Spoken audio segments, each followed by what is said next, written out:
Hello, everyone. I'm Professor Margaret Rogers Van Coops, and as some of you may well know, my book, my new book, that is Donald Trump, The Enigma of Society, is out now. And I'm happy to say that people are reading it. A lot of people think it's political, but actually it's not. It's about the spiritual essence of Donald Trump, our president, as well as his ancestors. So when I was asked by my spirit guides to write this book, I wasn't in a rush to do it because I didn't want that confusion between the spiritual essence of the man and the political things that were going on in his life. Well, my spirit guides don't let me just be quiet. They make me do something in nice ways, and I eventually agree, and then they ask me to do something else. So this is actually a follow-up, and I'm going to just take some parts of the book itself and give you Donald Trump's personal soul structure coding and explain how it works, not from the ancestors, but from his daily routine, the way that he does things. So let me first say that the soul structure coding can be, if you are a very ancient spirit, programmed into your spirit essence some centuries before you actually incarnate into this world. And while you're waiting for your turn, you are in the oneness, watching all those people preparing the way for you. So if you're going to be someone important or something special, you're certainly waiting around for quite a while. But good thing here is the oneness has no time. So in the blink of an eye, you could 1 minute be programming yourself to return to the earth, and next moment you've watched everybody incarnate ahead, you know all the things that are going on, and so hey, suddenly it's your turn and you're going to arrive. So let's look at Donald Trump, okay? It's not important at this time to know his past lives, though some people are beginning to ask me about that. But what is important is to understand that his spirit essence is the king. And I want to talk a little bit about the essence of the king. In a universal sense of our understanding, a king is someone who basically is in command. They sit on their throne in our modern day ideas and have people underneath them who work for them to make their country productive, organized, and peaceful, as well as to inspire the commoners, as we call them, to make that country greater for themselves as well as the king. Now that sounds nice. It sounds like a fairy story that everyone plays their part, does everything in the right way, and all of a sudden you start to realize, hey, there's a lot of rules, a lot of regulations, a lot of history here that I need to master or understand or work with. And of course, generation after generation will copycat because of the RNA. Parents teach children what to do and how to do it. And children don't question it when they're under 5 years old because mommy and daddy are the authority. In a sense, they're the king and queen of your home castle. But what is happening to each individual child as they're born? Well, in order to follow the ancestors and whatever's been set up for them, the spirit self makes sure that we have this soul structure coding that empowers us to believe within everyday essence of our life that we are here for a reason. Now, that reason might be to be someone who's aggressive, angry, frustrated, who will go out into the world and bombard a lot of people with ideas about what things will be or should be, especially if they want change, especially if they want to see a world that in their point of view is going to be a better one. Now, whatever they're going to do, it doesn't mean it's good. We can look at ISIS and we can see that model there, and one doesn't need to go into it. But all those people thought that they were doing the right thing, and in the moments of killing themselves and many others, they were back in the spirit world. And you might say, well, why? Why did they do that? Well, we all need to get off our high kingly posts and say, we need change. We need to move on as we evolve.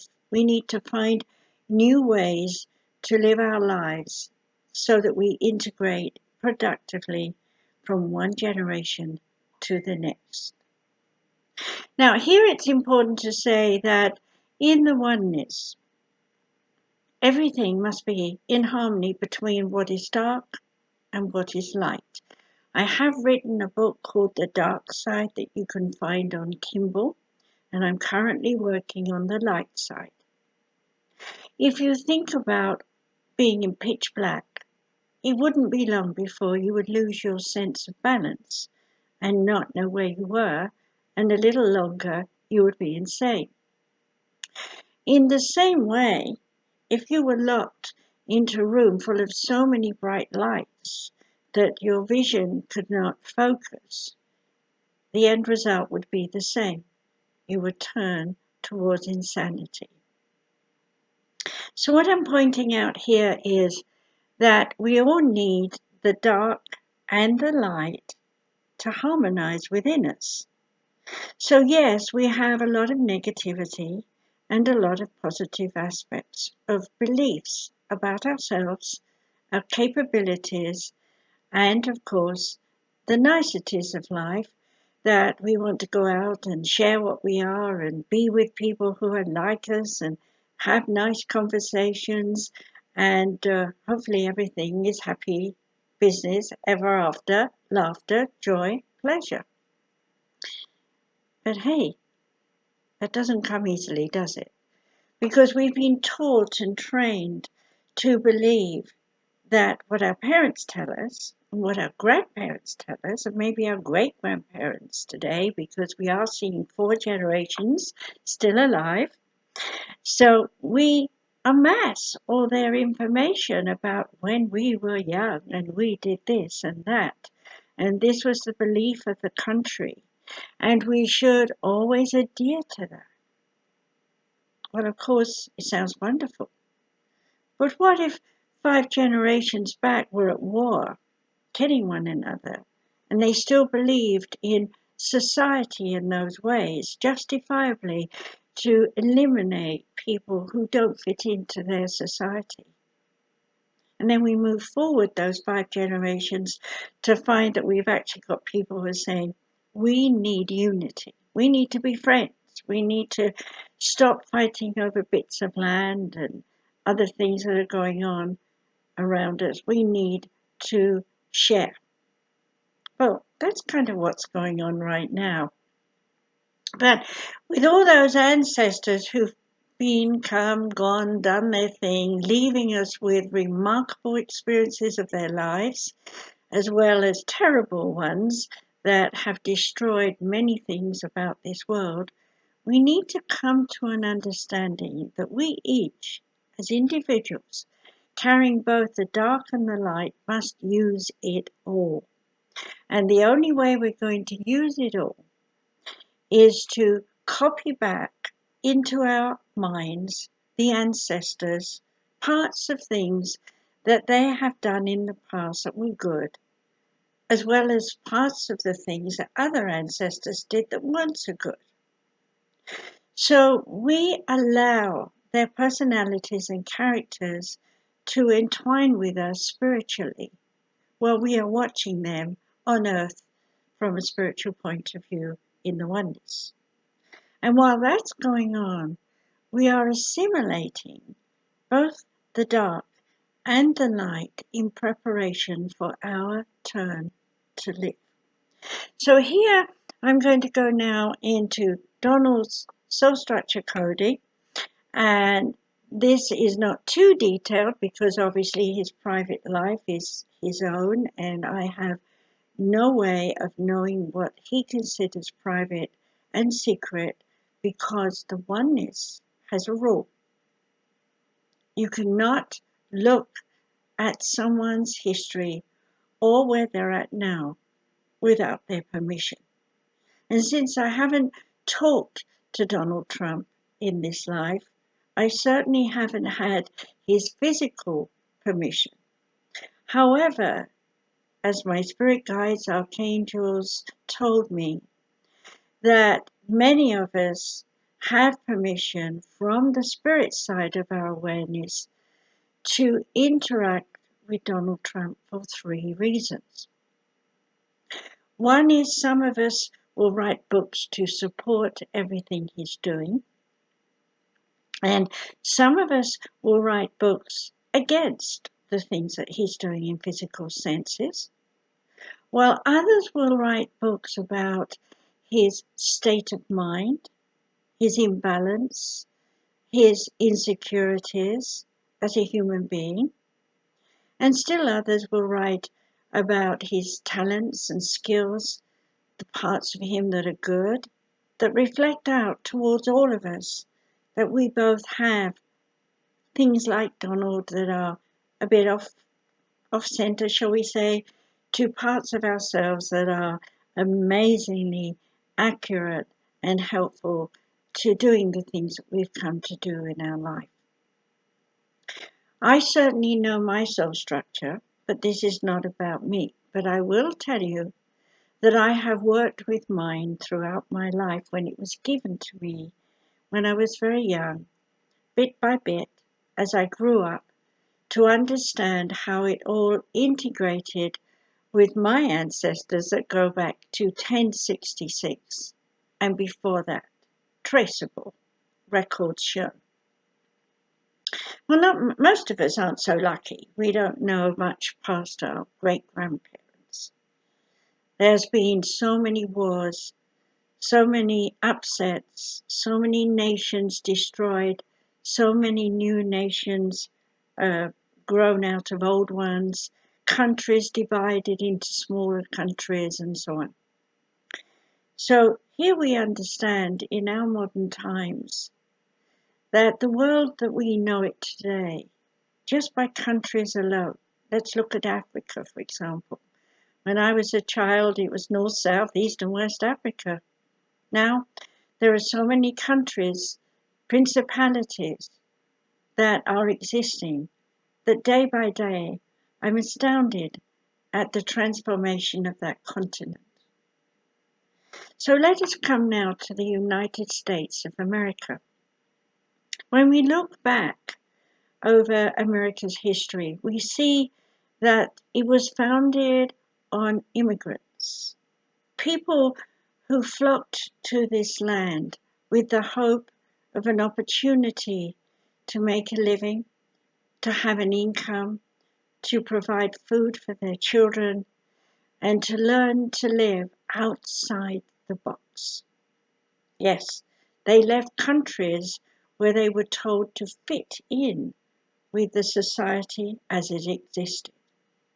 And of course, arriving in a country that has so many different belief systems already established through the Native Americans, there was a lot of controversy. Here we see the dark and the light in battle.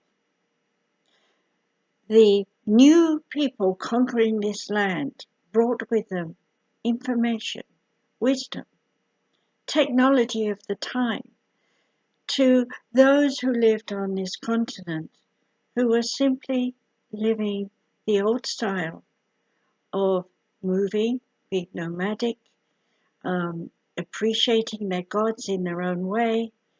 Meditation, spirituality was all there. But those who arrived were pilgrims. They were ardent, stiff believers in the Christian faith. Anyone who didn't pray the way they prayed was therefore a heathen. We can look back through Catholic control throughout history and see how it has destroyed many nations. We can also look back over history and we can see that the Jewish, the Buddhist, the Muslim religions also monopolized the peoples of the world. None are greater, none are lesser, none are special, none are perfect. All embrace both the dark and the light. And whether you choose or not to choose to incarnate as a Buddhist, a Muslim, a Hindu, it goes on. There are so many religions around the world. Whether you choose to incarnate in the deep, shall we say, South American rivers, living in a tiny village, killing monkeys every day for your meal, or whether you're born in a Western country with lots of opportunities, with new actual things emerging through wisdom or experience or trial and effort. What an extreme there are in these two worlds alone. If we stop and think about how many people, billions, I believe it's 7 billion plus now, of people living across this world. We have evolved, we have multiplied, and we have ascended from the dark into the light, only to return here to test the lessons we've learned in the past. It has been through this century an interest of many people to come to me and ask me about their past lives, which I'm able to channel, access the Akashic records, and look at their coding from their soul structure coding and give them those past lives, as indeed mine have been given to me. But how does a past life help you? If, for example, you were fighting in the Crusades, riding for miles on horseback or even walking all the way, except for on a boat occasionally when needed, to get to a place where you hardly know anybody there, can't speak the language, with this driving idea that you've been sent by a pope, a single man, to go so far as to invest your time and energy, your beliefs, to tell those people, you must become Christian, following the teachers of Jesus. Well, the Buddhists are saying, hey, wait a minute. We've had a great Messiah way before that. We know about the Buddhic way because of Siddhartha Buddha. Some of the religions have come a lot later. So I'm asking you in giving this prep introduction that you will make allowances for what I say as I talk about Donald Trump. In this life, and in every other life that he has had before this period in history, he was encoded by the spirit of what we call God, the essence of the oneness, to be the archetypal king. Well, there are many of us down on the earth who are kings, and we're not sitting on thrones, and we're not trying to control the country, but maybe we're principals in schools, or maybe we're a president of a company, or maybe we're just somebody important in the church or a religion. There's so many opportunities for a king to come into embodiment and be one who gives orders, symbolically sits on a throne from that state, and expects everyone to follow those orders. Well, it's not easy to get everyone to obey you. Why? Because the king is constantly tested to know if he needs and understands why he's in that position or why she is in that position. And often the king will question those who are underneath them Why are you doing these things? What's the purpose? Where does it lead? Can I trust you to make the wise choices? And if I cannot, then I will take over. I will lead, and I will show you what leadership should be like. Donald Trump has in many past lives, as well as this life, come forward as a king and done things in different ways for the purpose of those times. Now, we will not go into his past life, but we will talk about this life. Not to put him down or put him up, but to tell the truth. Born as a child, he was, in his own way, wanting attention, because a king wants attention. He wants, or she wants, all the followers to acknowledge that they are a king. So Donald, in his own way, developed his skills as a child to frown, to wave his hands around, to act up, to do anything to get his mother and his father's attention. It is quite normal. A lot of children do this. But the thing about the king is he can be manipulative. He can go against one parent and pull the other one in, and then eventually be the center of focus so that he gets attention. Now, if we look at him giving a lecture today across the country to his followers, we hear the niceties of how he believes in them and trusts them, and how grateful he is for their loyalty and their understanding. He's pulled them into him, just like he would pull his mom or his dad into him. But there are also people who are not pulled into him, who see his little pranks, his antics, and who judge them, much more rather like the father figure. And of course, when father is overloaded with Donald's manipulations, that is either going to give him what he wants to get some peace, or he's going to say, go ask your mother, leave me alone. So Donald was used to trying to understand how his parents were from his own point of view, and what he saw was two people who in part loved one another greatly, and yet in other parts often got on one another's nerves. Why would that be? Because each of their personal coding, which you can read in the book Donald Trump, The Enigma of Society, had their ups and downs in the way they expected their marriage to be, moving with the times after World War finished, bringing up babies in this post-war time was very much about trying to be stronger, more vital, richer, and better than others. Now, while we are not here going into his father, mother, or his grandparents on both sides, you can read that in the book.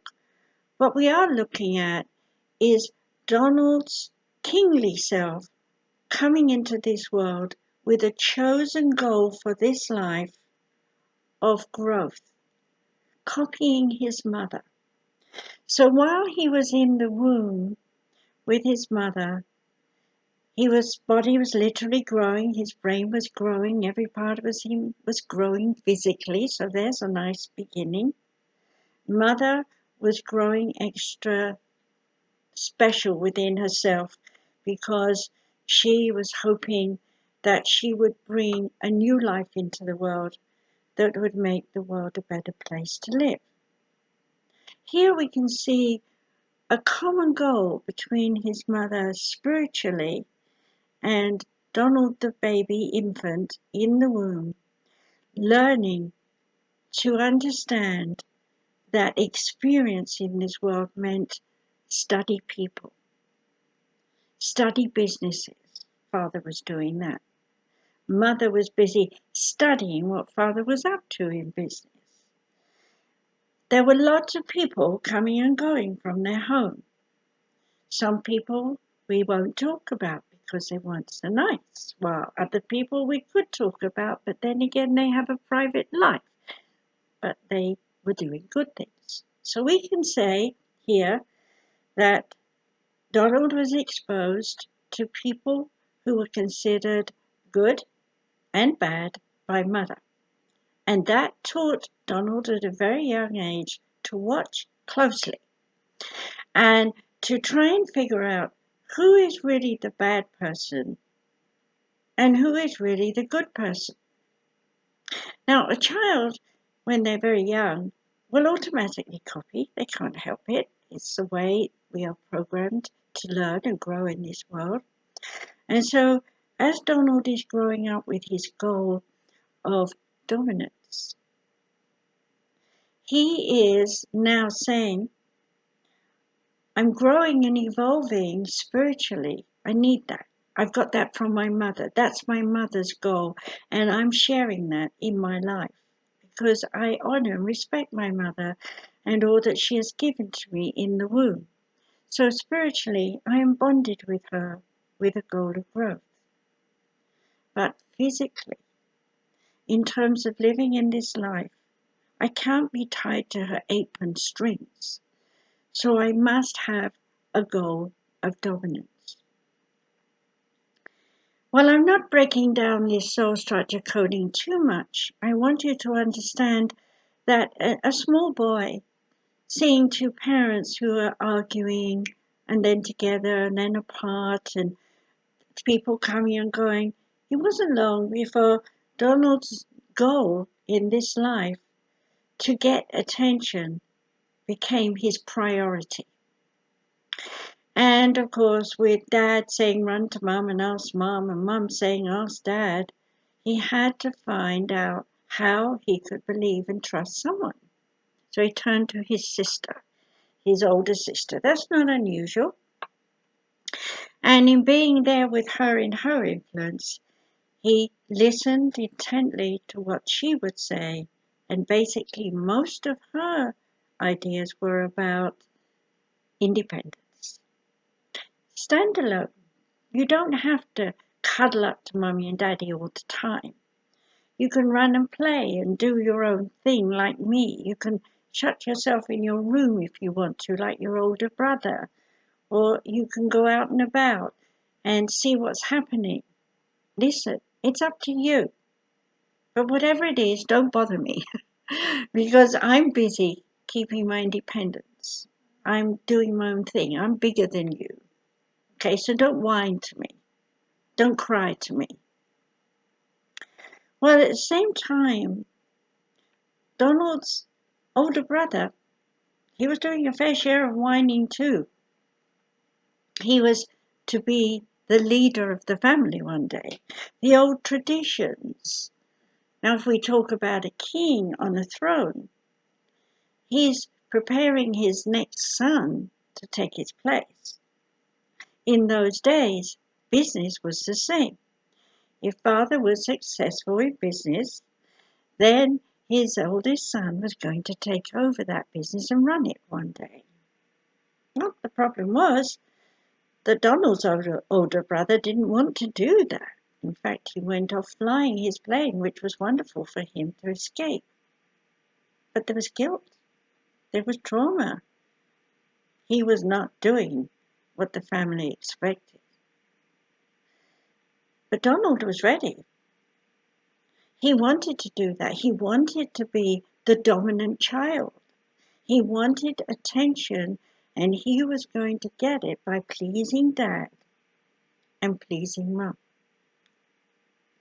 Well, over time, child grows up. And while he's growing up, he's tapping into his psyche, his intuition, his instinct to bring out his personality. That personality develops through what we call modes, a part of the coding. So far we've talked about the archetype, the key, the goal of mother's growth influencing him in the first 5 years to develop his true goal in this life of dominance, to get attention. And now we're talking about the modes that bring that attention into a personality, a trait that he will use throughout his life. So copying not only mother and father, but siblings who are older as well as the influence of grandpas and grandmas as they were introduced to him and when he visited and so on, or they visited him, he was looking with dominance at these people, trying to understand the most dominating parts of their personalities so that he could copy that and bring it out in his DNA. Well, you might think about yourself right now and wonder how much of your grandparents have you absorbed, as well as your mother and father, siblings, and so on. I will be free and available later next month probably to do a few readings of the soul structure coding for anyone who would like to approach me about that. We'll discuss that further in personal emails or phone calls, but not here. So the power stimulated Donald to run into the rooms, let everybody know he was there, sit on their laps, talk to them, ask questions out of curiosity like any other child. But when they told him the child should be seen and not heard, that didn't count for him. He had a second mode, perseverance. So when everyone told him behave yourself, he just went into his own space of what he wanted to be and he wanted to do, whether it was throw a temper tantrum or change the subject or simply demand that everyone listen to whatever it is he wants to say or do or get from someone else. And how did he do that? With his last mode of passion. I love you, Mummy. I really understand you're in pain. Daddy, I need you to be with me. I want to learn everything you're doing so that I can be your number one son. Yes, we're seeing dominance again in a manipulative form. Children do that. They're very good at manipulating people. The adults want to be good adults. They want to be seen as the best parents in town. But the truth is we have a lot of discords in marriages, especially years ago when women couldn't readily divorce their husbands unless they had a lot of money, settlements that is, so they could survive. Because women were not readily employed, were not considered to be as bright as men, were not given the education that they are today. And unfortunately, that's still much a belief in many of the women living on this planet now. But we are having an arising, an awakening. The women are beginning to say, hey, my brain's as good as yours. My soul structure coding works as well as yours does. We can integrate or we can separate. And of course, we've seen through the last 50 years many second marriages because there have been many divorce scenarios before that. And now we're seeing third and fourth marriages. You see, what women have been learning is that we can be free, we can be independent, we can be educated, and we can be very successful. So coming back to Donald, he appealed to his mother, to her needs to do the things that she wanted to do to help people in the world, and she did. And in like manner, when he watched her and saw what she was doing, he wanted to be like her and copied her. And at the same time, when Daddy's friends came to the house, who were all money man, businessman, famous people, infamous, whatever it was in some way, Donald was watching. And while he was watching, he was learning. He was learning how they talked. He was learning how they thought about the world.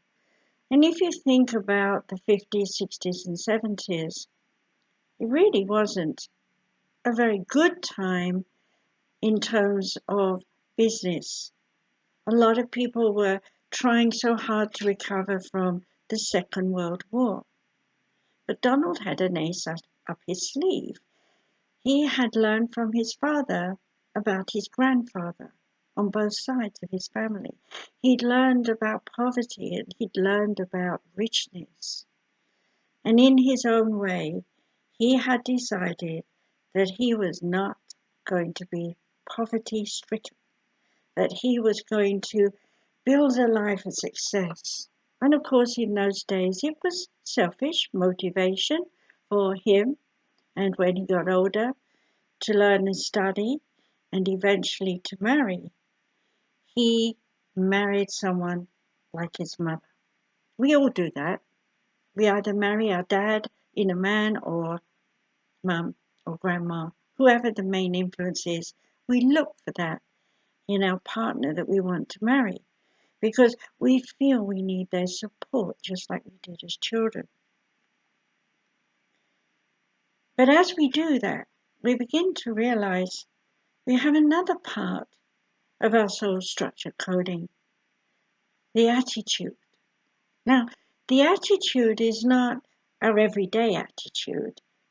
It's an encoded attitude from the spirit soul structure coding.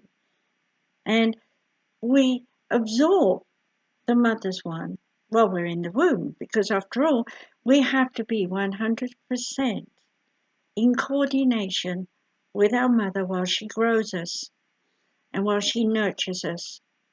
And when we're born, that is the first day we begin to realize we're grateful for mother, but hey, we need to separate. We need to find our independence and we need to stand alone. So parents train us to watch our attitude and use it. Donald's attitude through his mother, he absorbed as a skeptic. After all, imagine her point of view when all these different people are coming and going from her house, and that she is trying to do her thing, and there's conflicts going on at different times. It was inevitable that she would use her spirit coding of the skeptic consciously in her life by double checking every bit of information, by worrying, by being concerned about whether her children were getting the right input, by trying to make sure their education was the right one.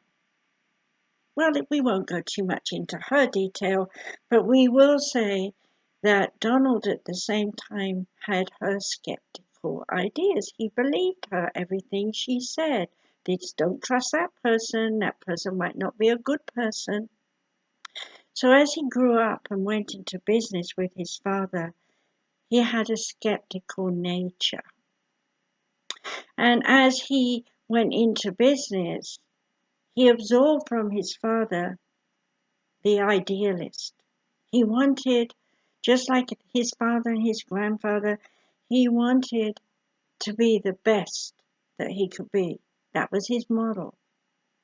But in going into business in the early years, he stepped into using a characteristic attitude called the realist. And the realist says, this is dark, this is light, I'm trying to mix them, but I can't. There must be a better way to sort things out. I'll tap into my mother's skeptic self. I'll use it on a daily basis to come to understand bit by bit in a realism idea that not everything works out well. By looking and watching Dad, who was very much in the realist mode during those early years when Donald went into business, he taught Donald this is the way. to do business. Don't trust your instincts. Trust the realities of life. Now, that's a direct conflict to Donald's coding of the king, because the king says, I want to trust all my beings that are underneath me running my empire. But hey, I have to keep checking them morning, noon, and night. And they say so many different things and they do many things in different ways. How am I supposed to know who I can trust? The only person I really know I can trust as I grow up is my family. And even them sometimes I'm not sure of because they do conflict with me. So truly, the only person I can really, really trust is myself. And I believe I'm encoded with idealism. I want to be the idealist. I want to make everything in this world happy, peaceful. I want to give the world a present of my personality from the oneness through my soul structure coding as the idealist to bring the people into unity. Now that's a very high and noble consciousness. There are many people who have this type of idea right now because we're all down and we're all a part of the transformation of one period of history into another. Now, if we think about our forefathers in this country, whether it's the pioneer pilgrims or the original tribes that were here that have lost their lands and had to adapt to the way of Westerners, and then the invasion of many slaves who didn't even want to be here because they've been torn from their roots. When you think about this country and everything that has happened here, you can understand why the founding fathers thought about all of that and came up with the rules and regulations that we should follow. But those men were doing the best they could with the ways and the times of kings, priests, and ways of business. Shipping, control by invading countries. They made decisions to make America a free nation. But there's a problem. Some of us don't know how to be free because we've never been taught to be free. We're slaves. Yep, doesn't matter what color your skin. We've been brought up, behave yourself, speak when spoken to. Do not go beyond the boundaries of your society. Use sense and sensibility. Use proportionally whatever money you have towards keeping up standards. It goes on, the list goes on. And here we are, saying we're throwing all that information out the window. Today, life is different. We don't buy shoes and have them recobbled, resoled, or rehealed and wear them for another year or 2 or 3 and then take them back and have them recobbled again. We don't have someone spitting on the leather and making sure they shine for you. What do? We go buy plastic shoes, wear them for a semester, and then chuck them because they're out of date and maybe they're breaking because they're not very well made. Then we get angry because those shoes weren't made here. They were made some faraway country and they were made poorly. And we start judging trade. Well, here's the doorway for Donald Trump. His parents, his ancestors, all were doing trade work. So he'd inherited in his DNA a passion with his attitude, with his modes, with the skeptic and the realist and the idealist mixing together with his goal of dominance and his mother's goal of growth, to perceive himself through the kingly throne, the ideal person to come up as president of this nation. Bearing in mind that the forefathers said that we should be a free nation, he has come forward with many obstacles to test us.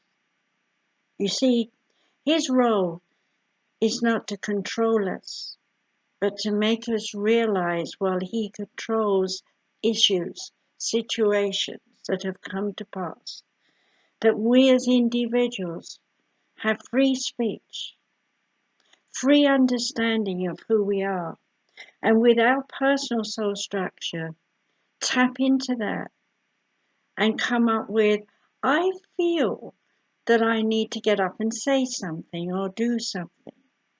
I feel I could contribute to society and make it a better place to live. So basically, what our President Donald Trump has done is to wake us up to our individual wants, as whatever it might be, we've desired. But at the same time, just as we judge him, condemn him, or praise him and adore him, so we see people doing the same with each one of us, individually and together in groups.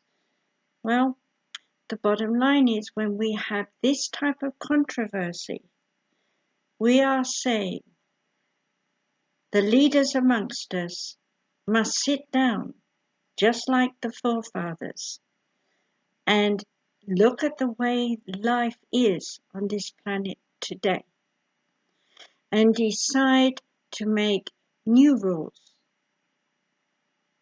That is not to say that we have to erase the old ones, but rather to say amend them, rejuvenate them, revitalize them, give the people something that they can help revitalize the way this country keeps its freedom. Now, Donald Trump's ideas of blocking frontiers is only a symbol. What he's really saying is, we've got enough people here, we're in such a mess, let's sort this mess out first so that we can then come back with better rules, kinder understanding, love and peace and harmony, etc. of this nation.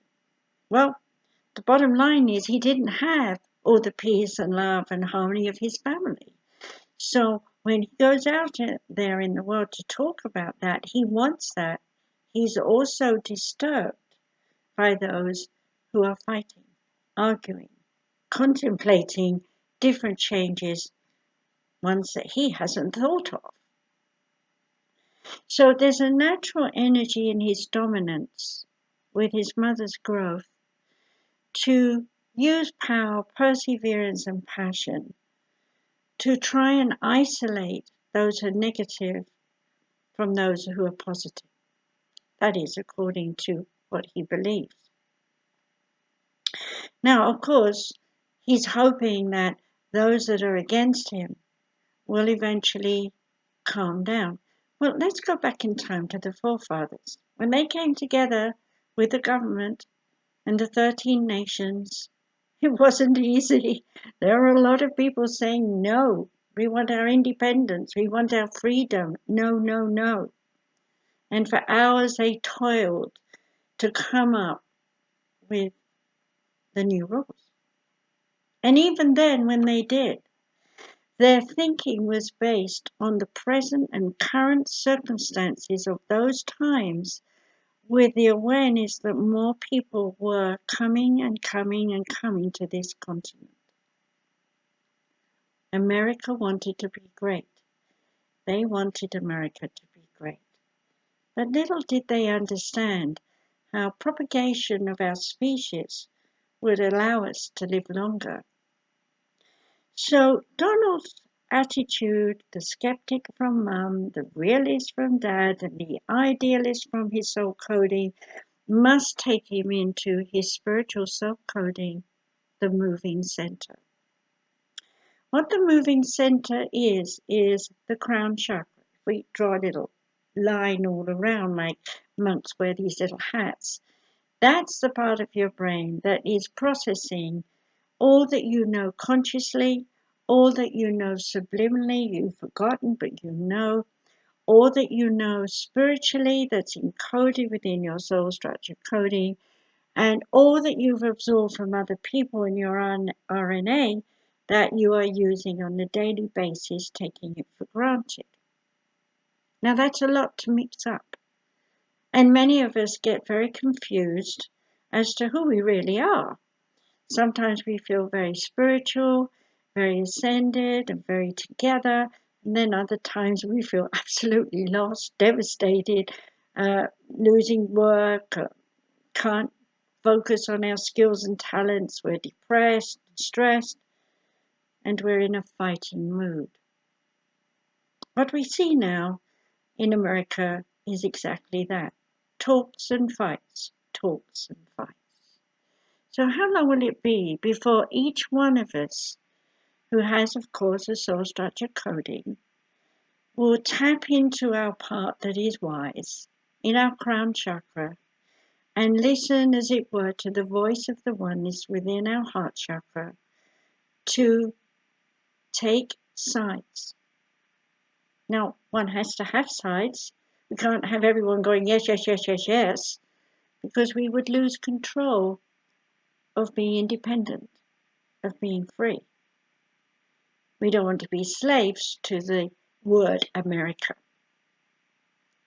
What we need to do is to understand this is a great nation, and we are all new to this land, except for the primary first founders, that is, the Native Americans. It's time that we reawaken spiritually the peace offerings that they had in those early first years of arriving from the nations. It is time that we became individually like the original Native Americans. We become like them, aware of every individual that lives on this planet and see them as equal to us, yet different. That we each have our point of view and that we can sit around tables, whether it's a company, a school, a university, or the Senate, wherever it is, that those who are by election or by choice are head of some type of organization, whether it's for health, for education, for making more money, for economical standards, and so on. We need to have people who can listen, not yell and scream and insist they're right, not rant and rave, but people who can hear the truth, just like our forefathers did.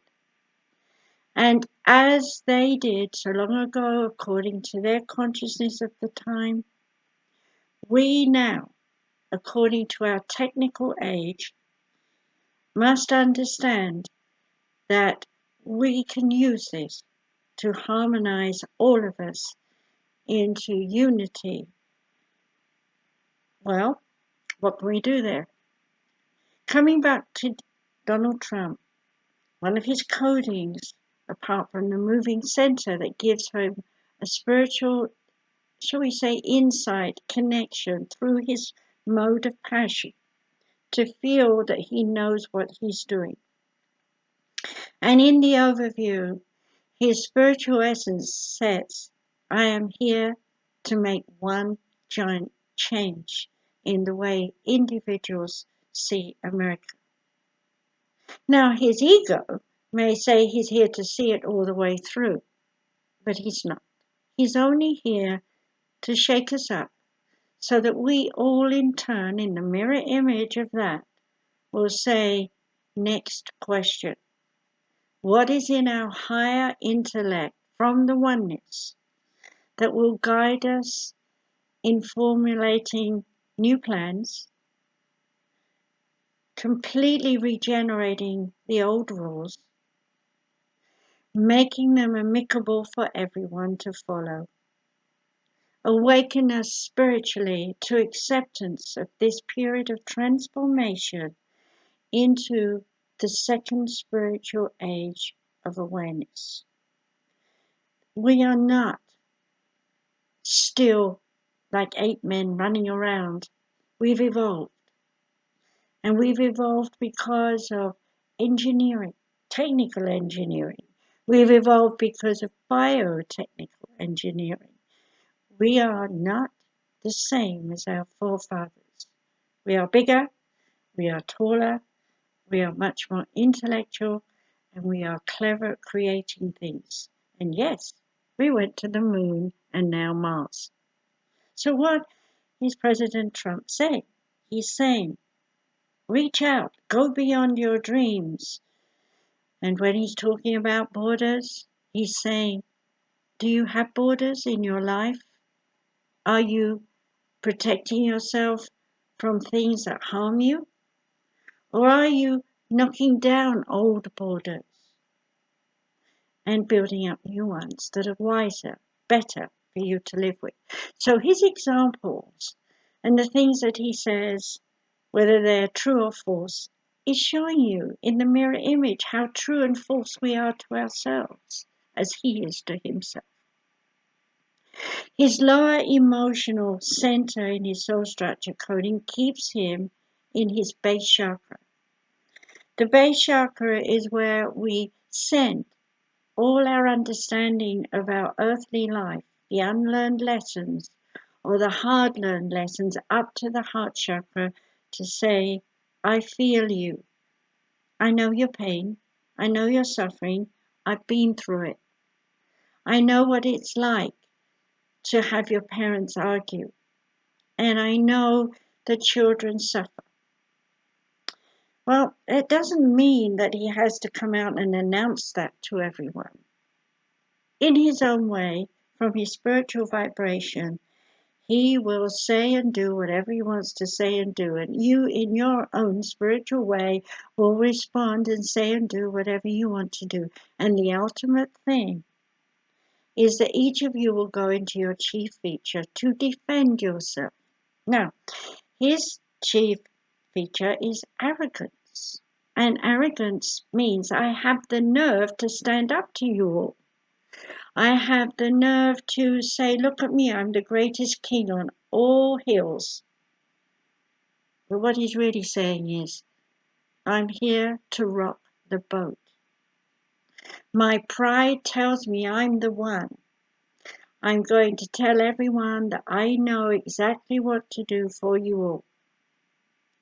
And in the process of saying that, to make decisions like closing down the Senate. Well, it was a shock, but the bottom line is it did what it needed to do. It made everyone go back and go, what's happening? I was stuck in that old way and I didn't have enough money. It was better than nothing, but hey, I want the rules changed. So now what we see as a result of the things that Donald Trump has done, he has used his arrogance, he has been bold on the TV, has used his Skype and he's used his texting and he's used anything else he wants to use to tell you, I'm an example of what you say. I'm just giving you my idea of the changes I think would be best to do. But it's up to you ultimately to come together, all of you, all Americans, and say what your piece is. And then integrate, listen, and come together with some new ideas. Now, he's been trying to get a whole bunch of people to listen to him in the Senate. Okay? But as you know, a lot of people have fallen away. It has to. The dark and the light has to come together in order for Donald to complete his message. I'm the one telling you, change the way you see yourself as an American. Change the way you want America to be organized. Change the way you want your children to be taught to live life. And most important, have borders not on the edge of this nation, but within your consciousness to know what is good for you, but don't impose it on others by being literal. So last but not least is his vanity that comes with pride.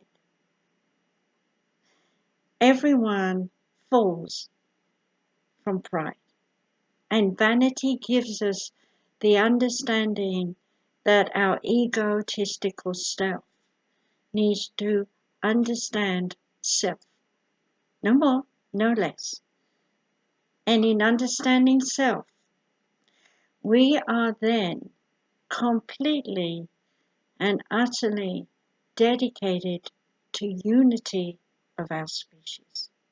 Because in the mirror image of each person we meet, we see parts of ourselves and ultimately understand that we are all parts of the oneness. America wants to be great again. So people, rise up. Don't complain. Don't moan. Do something, however small, because your part in this play of change is relative to the ascension of the universe and to the ascension of this nation. And in that acquisition comes countries who will follow the lead. And so the king will have brought to the world, once again, a nation that leads the way, a nation that will always realize that each human life is valuable, a lesson you're learning now. Thank you for listening to me. I'm Professor Margaret Rogers Van Coops, and you have just listened to a lecture given by Archangel Haniel through me as me. I wish you to understand that being a medium is also making me learn at the same time as you are. Thank you for listening, and goodbye.